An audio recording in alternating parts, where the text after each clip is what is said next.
Hi there, and welcome to another interview today. I've got a fabulous guest that was recommended to me by so many people. I just had to get her on.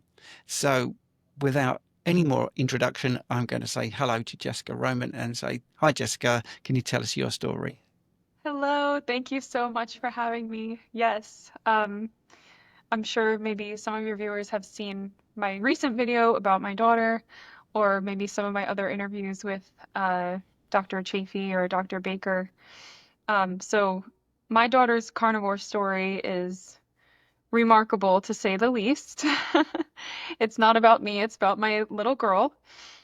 She was born with a terminal GI disorder called MMIHS. So, for anyone who wants to look that up, it is a mouthful of a diagnosis, so I won't try to pronounce it all for you, embarrass myself. But basically, what happens with this diagnosis is the small intestine, the large intestine move more slowly, and the bladder. The muscles in the smooth muscles are not contracting properly. So food can't move through the right way through the digestive tract, and catheterization is also required to help the child pass urine since they can't void on their own. So when we were given the diagnosis, we were also given the prognosis of, okay, she may live a year or two, and some children don't even make it outside of the womb. We were lucky, we didn't get her diagnosis till after birth, and she was born without any complications while she was in utero, thank God. So once we got her diagnosis, my husband and I really tried to remain positive, and my husband is a very motivational person. It's funny that I'm the one doing these interviews because he's much better at this than I am, and he's actually a public speaker. So he would be fantastic to speak on this sometime. Uh, but he just kept reminding me we have to stay positive and we're not going to consider the prognosis when we are thinking about her life. We're going to pray and we're going to picture that she's already healed, and that's how we're going to live our life and we're going to treat her. But we had no idea what to do. We were starting from scratch, and the options that were given to us from the start were medication, antibiotics, and surgeries. None of those seemed like good options to us, but we were very desperate. I did know from experience that I didn't want to put her on any pharmaceutical drugs because I thought it would make her worse. So we started off the first year of her life. She did well breastfeeding. She was a chunky baby, even happy. Met her milestones a little late, but not anything concerning. And then when we started solid foods, that's when everything kind of went really haywire. So we started feeding her blueberries and chicken breast and things that we thought were healthy, and she did not tolerate them well. And very quickly, her tummy started to become very distended, and the chronic constipation kicked in to the point where she couldn't even walk some days because she was just so distended in her tummy and so uncomfortable. And then she started eating only one meal a day, and she couldn't eat anything else because her stomach was so full. And by 16 months old, she had surgery to have an ileostomy placed because there was just we were out of time and out of options for her. So it escalated very quickly when she went out of ketosis in breast milk, breastfeeding, to eating standard foods and especially fiber. And as we continued, we thought, okay, now she has an ileostomy, she'll be able to tolerate more foods, she'll be able to eat more because her colon, an ileostomy for anyone who doesn't know, is placed at the end of the small intestine. So they make a hole in the abdomen, and the end of the small intestine comes out through that hole, and they make a little there's a little piece of the intestine that comes out that's on the stomach, and the waste empties into a bag. So we thought this was going to solve the problem because her colon was no longer in the tract, so there was less travel time in her gut. Unfortunately, things got much worse after this surgery, and I think what happened was all the antibiotics that she had to have after surgery and the pain medications made her weak and further dampened her detox system in her body, which was already probably sluggish compared to other people. And she started having what's called pseudo-obstructions. So a pseudo-obstruction is where the gut stops working and it acts like a physical obstruction of the bowel. So like you read about kids that swallow like an Orbeez and their intestines get blocked. That's what was happening to her, except from air, from gas. So I said to my husband during this time, if we can figure out how to give her foods that are not going to give her gas, then we can stop the pseudo-obstructions. But we didn't have a lot of options. And we talked to the dietitian about this, of course. They weren't very helpful. And they told us that we should give her low FODMAP foods.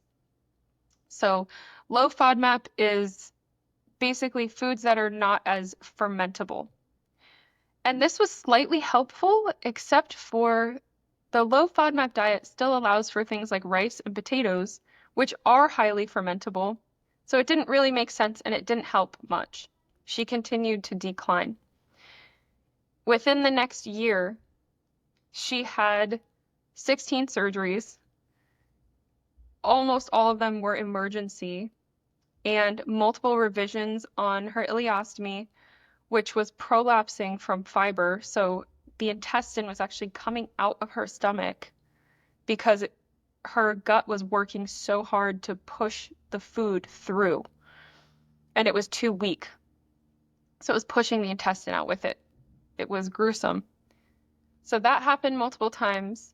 She was placed on TPN, which is a port in the chest. And that was all of her nutritional needs she was getting only from TPN. And that is a mix of corn syrup and GMO soy. And that is it. That's what, unfortunately, the only thing that she could tolerate to keep her alive. That's what they give to people who are in intestinal failure. So we started giving her, we were basically feeding her chicken and rice. That's all she could tolerate, but even the rice was making her distended. And we didn't know what to do. We had this precious, beautiful little girl who was just having surgery after surgery, and every surgery was more brutal than the last. And every surgery brought new complications, new scar tissue, new things that we hadn't dealt with before. And after her emergency revision in March of 2022, she became very weak, very withdrawn. She stopped smiling. She stopped talking. She stopped playing. I said to my husband, I feel like I'm never going to see her smile again. I feel like I'm never going to see her play again. And we really felt like we were going to lose her, because how could this little body handle surgery after surgery just constantly? So that's when we found the GAPS diet. The GAPS diet is the gut and psychology syndrome diet. But when we started looking into the GAPS diet, we realized that there were a lot of parts of the diet that were not appropriate for her, because we knew that she couldn't handle highly fermentable foods. And the GAPS diet uses onion, garlic, other things that are highly fermentable. So we told our practitioner this, and she said, well, why don't we try the no plant GAPS diet? And my mind was blown. I couldn't believe that there was a protocol that existed that was basically carnivore, but for the most extreme and sensitive of patients. So we started the no plant GAPS diet. We actually started it with her feeding tube. She has a G tube in her stomach. So we started boiling huge pots of chicken from the Amish country that we ordered to our house because we wanted it to be the cleanest ingredients possible. So we were very careful about our sourcing. And we boiled these huge pots of chicken with organs, chicken livers, hearts, skins, and we blended that with the broth, deboned it all. It was like a whole day process every time we had to make more of these for her. And we started giving them to her, and at first she got worse. So her distension got worse. She was in a lot of pain, and we knew because of our practitioner that it was die-off. So she was eating these very healthy foods, and the pathogens that were in her gut were dying and releasing the gases as they died. So even though we were scared, we stuck to it, and we continued to introduce it very slowly. And over a couple of weeks, she began to tolerate these G-tube feeds, and we saw her stomach flat for the first time since she was a baby. And let me tell you what a miracle it was and how many pictures I have of her first flat stomach, because we were just sending pictures to all of our friends and family. And after 2 months, she gained 10 pounds. So she was 26 pounds when we started. At 2.5 years old, she was very underweight, especially for her height, because she's very tall for her age. And she was pale and gray, and her hair wasn't growing, and she was like depressed. You wouldn't expect from a 2-year-old. All her toys were untouched, unplayed with. And all of a sudden, we had our little girl back, and she was running and playing, and we would go to the playground and she would play for 5 hours straight. And I was like, I'm not going to stop her. She's making up for lost time. It was interesting when she did start playing and got on this diet. I watch old videos of her, and she gets around like an 18-month-old, even though she was almost 3, because she was so behind physically from so many surgeries that she had. She had to catch up. So she climbs the stairs like an 18-month-old would, kind of crawling. But she caught up very quickly, and she grew and developed, and the color came back in her cheeks. And then, unfortunately, we had some family visiting. She was doing fantastic, and some crackers were left out at a family party. She got them. I had no idea. And the next day, she vomited, and I grabbed a bowl so I could measure it, and I caught it. And it was 1,500 mLs of vomit, and I realized that meant that was her last 3 G-tube feeds that never went into her intestines. I knew something was very wrong. So I hooked her up to IV fluids, rushed her down to CHOP where she was seen, and she had a volvulus, which is where there's gas in the intestines, and like a balloon animal at the circus, they twist on themselves and they can't untwist. So she had her first physical blockage, and she was doing so well. It was such a heartbreaking thing to see. She did have to have an emergency surgery to correct the volvulus, and it was her most brutal surgery yet. She was on morphine for multiple days with a pump. I was begging them to take her to the ICU and put her on more pain medication because she was in so much pain. And then she had 3 more surgeries after that because of the volvulus. So that was a really heartbreaking time for us. That's when she was diagnosed with intestinal failure. And we had done all of this work to heal her, and it was gone in an instant. And hearing that diagnosis of intestinal failure, Even then, my husband looked at me and he said, pay no mind to that. She's going to be okay. We're going to get her right back on track. And because she had to go back on TPN, her blood sugar got really messed up and she started bottoming out, so she could no longer play for long periods of time. She would play for about an hour and then she would start looking disoriented. And I would check her blood sugar and it was like 55. Sometimes it was in the high 40s, and I would have to get her on IV fluids. If it was in the 40s, we would take her straight to the emergency room. We would have to give her sugar through her port because we couldn't give her a candy bar to bring her sugar up. So after that, we ended up having to keep her port for quite some time in order to uh, get through those blood sugar issues. And the thing that finally corrected them once and for all, she got rotavirus. And while she was in the hospital, I spoke to our GAPS practitioner and she said, give her the GAPS fermented dairy. That will stop the diarrhea. So I gave her the GAPS fermented dairy, finally got her up to a good level of that, which is part of the no plant GAPS protocol. And it corrected her blood sugar issues, and she was able to come right off of TPN after that. And she has not had anything since. She got her central line removed permanently. That was 2 summers ago, so this is her uh, third year now, being able to go swimming in the ocean and in the lake, because when you have a central line, you can't get it wet.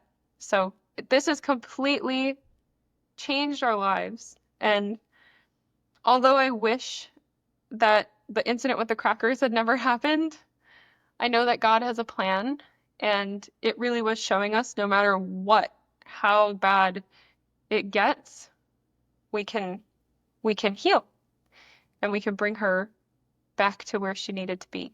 And I think that diagnosis of intestinal failure and hearing your child's an organ failure and then still being able to bring her back out of that, it was very powerful. That is amazing.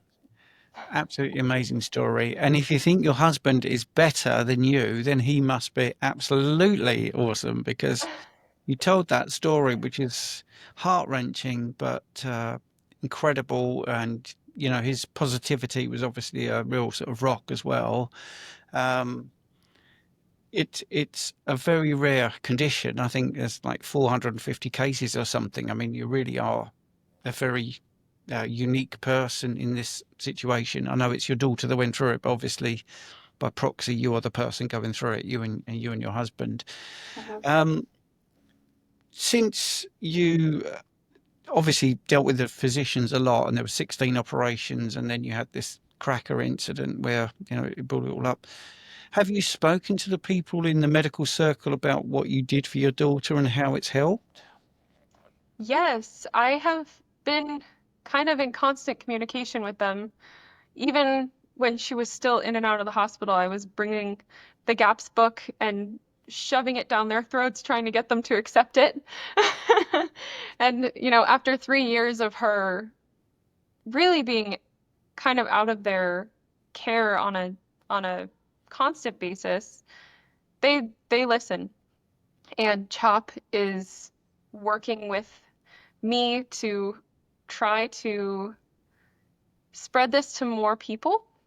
And some of the families who have seen my daughter's story have sought me out from around the world, and I've been working with them. And some of them are also seen at CHOP. So that's been really powerful because the doctors are seeing the results not only from my daughter, but from these other children. There's a little boy from the US that I started working with in December.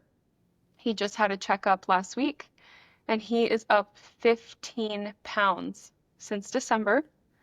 He came off conventional G-tube feeds, and I believe he's off of his medications now. So my daughter's completely free of all pharmaceutical medications for over 3 years. And this little boy is almost there as well, if not already.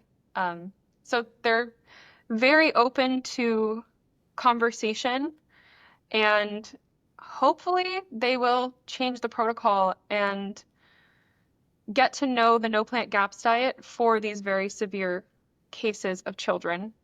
But I'm hopeful and they are receptive. I think it's hard to ignore a story like this, you know? And also, I do put a lot of pressure on them, I'll be honest. Well, you should, because it's important. I mean, TPN is atrocious, to be honest, and it's not just used in this condition, but in many conditions, it's the bane of my life. Mhm. Um, I would say that they are, they being the sort of medical establishment, are trying to change it a bit and get rid of the vegetable oil and put in fish oils. I don't know if you know that, but they No, are I looking. don't. Yeah, they're looking at that. But to be honest, time is of the essence because this is a condition where the parents are told that their child has 5, 10 years, lucky to get 20. I mean, and sometimes even less than that. So, to me, I think that is one of the biggest things that needs to happen. This is why I wanted to do this interview. I mean, I'm glad you were on Chafee's show, I think in November of last year, and Mhm. obviously he's got a lot more followers. But I'm going to try and make sure that this gets out there. And um, the thing is, because you're so calm and placid about it and factual, and you've been really interested in what's happening and understanding how it works and what the problems are. 16 surgeries before before even 5, is incredible, and that's so difficult. And you said your daughter was depressed, and I was on mute, and I was just like, well, I would be. I mean, anyone would be, an adult would be. It's just so that was amazing, and it brought a lump to my throat when you said she was playing for 5 hours and you didn't want to stop her, because that must be. I can't even imagine how that felt. Um, so how do you see this going forward? I mean, do you feel that she would just become a normal, and I hate that, normal in inverted commas, you know what I mean, Yeah, child that's able to manage this just with diet for the rest of her life? I think so. I mean, so she does still have an ileostomy, Mm. and I I don't want to even think about reversing that for a very long time. I want it to be, if it's something that we even talk about, she has to be involved in the conversation and she has to be old enough to understand. She's almost 6 years old, but she has to be old enough to understand the complications that could come with a reversal. And I also want her to be okay and accept that if the ileostomy is something that keeps her alive and healthy for the rest of her life, then it's just a part of her body and a blessing that she can have that instead of having TPN, and it allows her to nourish herself. So I do think that she can have a normal lifespan. The only issue that I could foresee at this point is she has a lot of scar tissue from that surgery with the Mm. volvulus. Um, but I have a frequency machine here at home, and I won't say too much so your video doesn't get taken down from YouTube. But I use that machine. It has settings for scar tissue. So Mm-hmm. I did a lot of research into frequency and what frequencies would break down the scar tissue. That's what I used for her. And she had 3 huge nodules in her abdomen, and I've worked really hard on 2 of them. So those have gone not completely away, but gotten much softer and smaller. And then I have one more on the other side that I have to kind of work on, but it takes years of daily um, use to start to break that down. Mm. But other than Yes. that, I think really she could live a long and normal life. And what you said about some people making it to 20, there are a couple cases of kids who are in their teens and 20s, but there's also on the severe end, the rates of mortality are a lot higher. So it's a spectrum where Yeah. there's some cases that are not as severe with their phenotype. My daughter's on the more severe end, and there's only one phenotype that's more severe than her. And but even with a child with that severe of a case, I have a family that I've been working with on that far end of the spectrum, and their child is improving. Yeah, it's amazing. You slipped in there that we can't talk about certain things on YouTube, which is really ridiculous because we're talking about real life and people's health. Um, so how do you feel? I mean, you can be very diplomatic here, but how do you feel about the medical system? I think that they could have saved my whole family, but especially my daughter, a lot of suffering if they had a diet first um, approach. Uh-huh. I very much felt like when we went into it that it was here's your options. You can give her motility drugs to try to force her intestines to work better, which we all know that's not a good long-term game because you're going to increase the prescription until the intestines no longer work. And I do know children who are in that position right now. Or we can do surgery, and the surgery is not going to fix anything either. So if we had gone to the hospital, and this is my hope for families moving forward, for other families, my hope is that they go to the hospital, they get diagnosed with this, and the doctors say, look, before we try anything else, here is this dietary protocol that has worked for several other children. It would be great if you guys could try this dietary protocol with your child. If they respond well, we may be able to hold off on surgery. We may be able to hold off on pharmaceutical intervention. A lot of times, these kids are going to do so well that they won't need those at all. So, really, that's my hope. I think they have a long way to go, and there's still a lot of hostility from the medical establishment towards natural intervention. But I think their eyes are opening, and if they want to stay current, and if they want the general public to trust them, especially with the health of their children, they need to get with the times and catch up in nutrition. Yeah, you summed up the word there, hostility, which I don't understand because all you're trying to do is make people better and offer Mhm. some different opinions because what they're doing isn't working. It's clearly not working. If you go global, if you look at the obesity and diabetes, explosion in the West, it's ridiculous. I know we're speaking about your daughter and you and your husband's sort of situation, but to me, it's endemic that across the whole medical profession, whatever we're trying to cure or whatever we're trying to make better, they're hostile to it, and Yes. I just don't understand that. I think they're all well-meaning. Mhm. I genuinely think most people are well-meaning in that profession.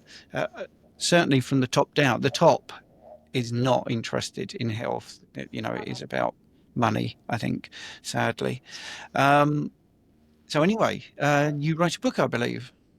I did, yes. It's called Dying to Thriving. Really, I wrote it because I wanted the other MMIHS families to know exactly what we went through, all of the details of my daughter's story, so that they could potentially try this for their children. Um, and I'm really happy with the response that I've had because a lot of people outside of the MMIHS community have read it and recommended it to their friends and family, and the carnivore community has responded really well to it. But her story is just a testament to the power of food. It really is that simple. And I think the reason why people like us don't get attacked like a Dr. Bradstreet or these other doctors who are, taken out because of uh, their views and their helping people is because the thing that's standing in the way with the intervention carnivore is people's own ability to have discipline. And if people can't have discipline on their own, they can't execute a healing story like this. You have to have discipline. And that's what's standing in the way between these people and healthy lives and their children as well. So many people don't want to give up their own addictions in order to heal their children, but it's very important for us in this landscape to keep our children safe and on a whole foods diet all the time so that, you know, they're in toxic overload already with all of the things that are in their environment. We want to give them the best chance that we can, even if you have a healthy child. I went off on a little bit of a tangent, but No, that's okay. That's I love all that. I'm just listening, and so just three sort of final questions. So just for confirmation. So at what age was the diagnosis made? when she was 2 weeks old, she was diagnosed. So she was still in the NICU and with urinary retention. And they were Mm. teaching us how to catheterize her, but she was losing weight still in the NICU. So she didn't come home for about a month from the NICU. And what prompted the diagnosis was the distended bladder. And then while she was in the NICU, they realized that she hadn't pooped for a few days, and that's not really normal for a newborn. So they did a barium enema and an x-ray to look at her intestines, and they realized that her colon looked like a small intestine. It Uh, didn't have the loopiness of a colon. It didn't have the structure that it needed to have. So when they put together the distended bladder and the malformed colon, that's when they put this diagnosis together. Yeah, that's the two major things, isn't it? The microcolon and enlarged bladder. So did they do any genetic testing, or did they not need to do that? Yeah, they did a genetic test and they confirmed it. And then my husband and I were also genetic tested because we wanted to know for our other children, and it's a de novo mutation. So she's the Mm. only one that has it. We're not carriers. I have two sons now. They don't have it either, which thank God they were born healthy, but it does make you wonder. I know it's all part of God's plan, so I trust in Him. Excellent, excellent. And if people want to get a hold of you, how's it? How's the easiest way to get you? So my website is chealthcollective.org, Christian Health Collective, and they can send me an email at info@chealthcollective.org. I'm pretty responsive. I'm on there every day, and I have so many families with all sorts of medically complex children reach out to me and ask how they can get started too. And, you know, having conversations with medical teams and things like that, I have a lot of experience, so please feel free to reach out. That's brilliant, Jessica, and it will go along with so many other success stories I've got, but I'm sure your one will shine out because it the big ones. I mean, I've had people with 2 weeks to live and kidney function completely gone down to 5 and all that sort of stuff. And we tend to get lots of comments, and most, like 95%, believe it, and they will always get the odd one that thinks it's not true and they just don't want to believe it. But if we get any comments that I think are particularly pertinent on my channel, because I haven't been able to get you, I'll pass it on to you if that's okay. Yeah, that would be great. Thank you. Okay. Jessica, thank you so much for your time. Thank you so much. I've got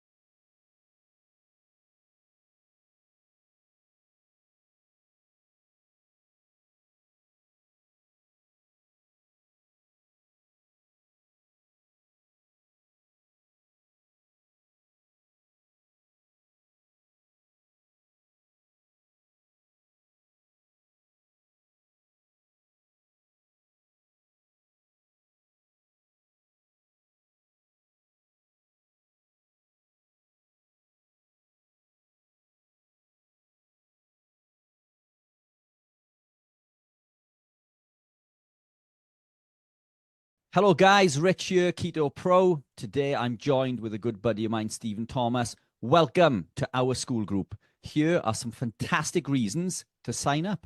You can join our general discussion full of like-minded people. Our supportive group are there to help with any issues that you may be suffering with along your journey. There's a section on recipes.